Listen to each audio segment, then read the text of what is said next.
தினமொரு குறள் அதிகாரம் 14 ஒழுக்கமுடைமை the position of decorum. குறள் எண் 7.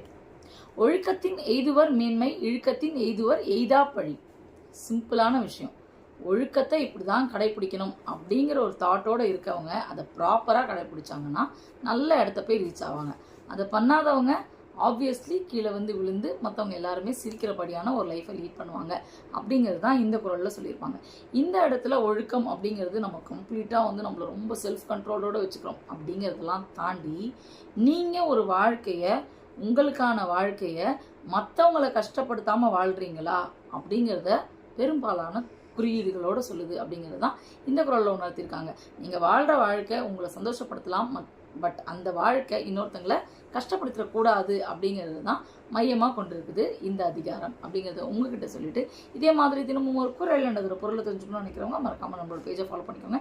இப்போது இந்த குறள் மூலியமாக ஒழுக்கத்தை எந்த இடத்துல எப்படி கடைபிடிக்கணும் அப்படிங்கிறத தெரிஞ்சுக்கிட்டு நீங்கள் இன்னும் தெரியாமல் இருக்க உங்கள் ஃப்ரெண்ட்ஸுங்களுக்கு ஷேர் பண்ணிடுங்க.